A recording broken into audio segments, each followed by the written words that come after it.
Salutations, respected viewers. I'm George from Ireland. So here I am in Barnes, London, and behind me is the house where Gustav Holst lived in the Edwardian period. Holst was born in this country in 1874, and his ancestry was partly Swedish and Baltic German, because Latvia and Lithuania in particular had large German ethnic minorities well into the 20th century. That's why Richard Wagner was head of Riga Opera House, so he was actually from Leipzig himself. But Gustav Holst's family, they'd lived in the United Kingdom for a few generations before he was born. It was several generations since either of them had resided in what we would now call Germany. So he was a native speaker of English. But he was a very gifted musician from an early age. His mother was a talented songstress and I think singing teacher. And he went to the Royal Academy of Music. He became a music teacher, and it was the violin he'd started on as a child, an instrument he so loathed it almost made him want to give up music altogether. But anyway, he persisted with it. He found instruments that were more to his liking.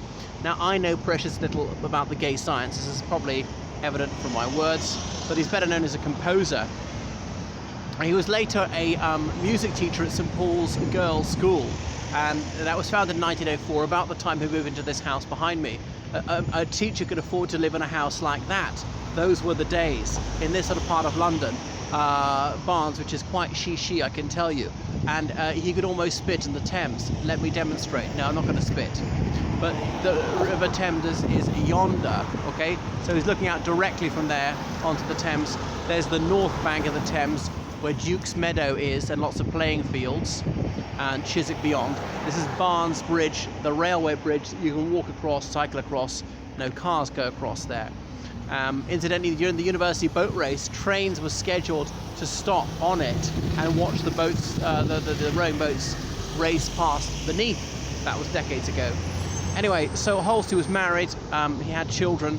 Don't think many, and they didn't distinguish themselves in later life.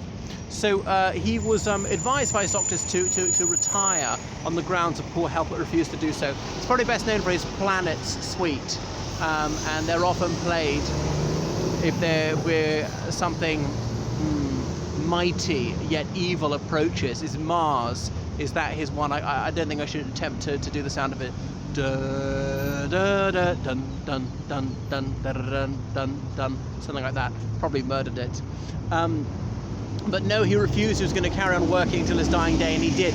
Now that's dedication for you. So he was director of music at St. Paul's Girls' School on Brook Green, where there's a blue plaque just where he was working. And obviously it still exists today on its original site. St. Paul's Boys' School is down this street. Well, it's simply called St. Paul's. If you carry it on for about a mile, you're on the left-hand side facing onto the river. They're sort of brother and sister school. They don't have that much connection to you.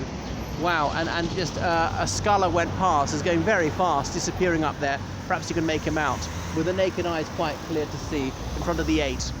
Anyway, so Holst, he died in 1934. The United Kingdom is not well known for classical composers. It had a few, like Purcell or Hubert Parry, or I can't think, Vaughan Williams, Benjamin Britten. I think Benjamin Britten's woeful. I had to listen to the Young Person's Guide to the Opera.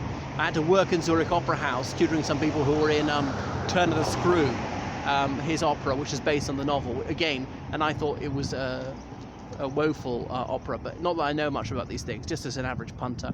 So Holst, he'd got a bit of a hard time in the First World War. He'd volunteered for the war, but had been turned down on the grounds of his poor eyesight. But he had this decidedly Germanic surname, well, name full stop, Gustav, so he came under somewhat suspicion at the time. Anyway, so that is enough about Gustav Holst. Toodaloo.